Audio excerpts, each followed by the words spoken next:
But Austin, let me come to you. You're a member of the NFF arbitration panel. Yeah. I think the action of the TUC should be like a slap in the face for the arbitration panel, because the arbitration panel is the one empowered by FIFA to act in issues like this and make recommendations and also see that the NFF are able to enforce this on the different leagues. We now need a neutral body like the TUC to come into football enforcement. It's a shame. It should bother you because you're a member of the arbitration committee. Why should I'm playing my role? Am I not doing my? I'm playing my role. The decision of the committee is there, but the NFF as a body is supposed to enforce it. It has not been enforced. Right? But the NFF wrote to the leagues to do it. This time the leagues are not doing it. They are not doing it. So who takes responsibility?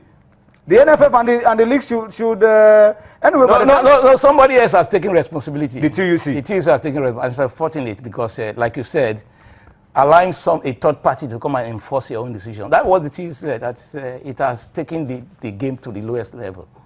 It's unfortunate. That is where we find ourselves, But like I said before, it is almost impossible for the league bodies to enforce the decision. But how were they able to do it? We've had cases in the past where the league bodies were able to enforce these laws. What has gone wrong? Why is it that the league bodies can no longer enforce it? We don't know the kind of relationship they had. You remember in the days of Obaseki? Chief Obaseki. He did it now. It's clear because the league has money. He was able to enforce it. Yeah, the league has money they give to the clubs. Because it's because you're not giving priority to the issue of players' welfare. If you see the players as your asset and you don't see them as liability, they should come first. How many times, even when Unduka Rabah was there, I discussed this issue with him. I said, please, the money that are going to this club, give it to the players. And a lot of promises were made. I know. At least the ones that have been verified. Have been held. Of course, the arbitration decision we are talking about. So, for example, a club is holding close to 183 million naira. The chairman goes about boasting that they are the cabas of Nigerian Football League. I will see them after 25th. When TUC strikes? Yes. but how are you able to find out? Because even that is coming up now. In the past, what they used to say is that the current players we have, we are taking care of them, we are not owing. But are there fresh cases? There are fresh cases lying down in the secretariat there, because as I speak to you, there is no arbitration committee in place in the NFF. So has the committee been dissolved? Yeah, it was dissolved. It was dissolved when the committees were dissolved, so there's no new one yet. And you see, it's because of the kind of attention they give to. It's unfortunate because if you are going to form a committee, the player status and arbitration committee should be the number one. Very key. But because nobody has interest, as long as games are going on weekend and week in, week out, we can owe players as much as we like. But it stops from 25th. I assure you that. And hopefully the TUC, they are going to come up with their own press release regarding this too, before the weeks run out. All right. So all their state council has been properly briefed, mobilized.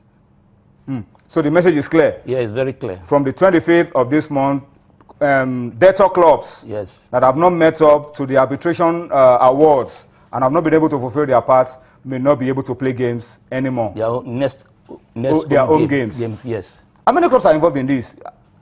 Would you want to tell us, or are all the clubs having issues? Not all the clubs. For example, it's unfortunate. Take a club like Kano Pillar, for example. They are just owing one player. Less than £1 million. Oh, that's easy. They will sort it out. They will sort it out. Even the fans of Kano Pillar. Not compared to a club that is owing 183 million in the same league. Abia Warriors are not owing. I didn't know in the Premier League. If I buy all these clubs, they are not owing. Kwara United, they also pay their players. So Gombe United, they paid part of their money. So they are free. And the issue of the National League, their own is starting by 7th of May. So there's no need for them to even start at all. Pay before you start. Of course, that one is pay before you start. Well, I'm sure a lot of clubs are happy. Like Abia Warriors, they say you are not owing. Kano Pillars are owing just one player. They just clear not just Abia. Some. If you buy not owing the private clubs and all those stuff. I know Niger Tornadoes of Mina is a club that is very dear to my heart. I know they are owing, and so we have to appeal to Niger State government to please. Wolves. I mean, these are Aqua United, Aqua Stars. You know the issue of Aqua United. It's a very problematic issue. Yeah, of course. You know that issue. 56 million was released. Another 16 million was paid to the players. But they were saying that, how did you know that it was released? What did I know? There was an agent that was involved now.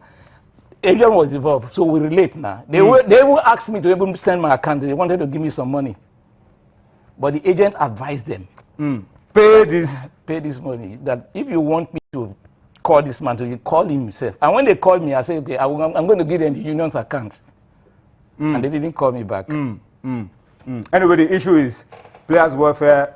Now things are going to be done differently. The TUC have come into it. The TUC, by the way, is Trade Union Congress of Nigeria. And they have offices all across Nigeria, and they are going to be able to lock up stadia that are hosting games of clubs that are here to pay, and they won't be able to play. But I hope that before then, reason will prevail. Yeah, because if the information I got from the chairman of the TUC of Bauchi State today, he told me clear that, he's having a meeting with the deputy governor. Okay. And it's one of the issues he's going to raise. But eventually, if they don't pay, he said they will carry out the instruction from the national headquarters. That is total. And Wiki tourists will not be able to play. Yeah.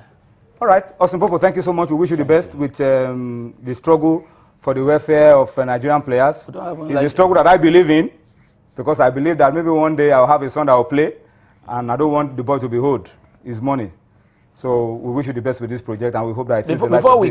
Before we go, also tied to the issue of the debt, because we are not just debt collectors, we've also written to the clubs, all of them, both the Premier and that every player must have a copy of his contract. Proper contract. Proper contract, because that is the rules. As I speak to you, majority of them don't have their contracts. How will the players know the details of their contract? So that is also a condition for them to play. It's tied to this payment thing. Yeah, so there are two issues now. There are a lot of issues, but we'll take them one at a time. Yeah, I agree with you. I think that's the way to go as well. Yes. Every player must have an enforceable contract. Yeah, we're writing them. Let the players have a copy of his contract. So that they can sue. Of course. They don't even know the details of what they have signed.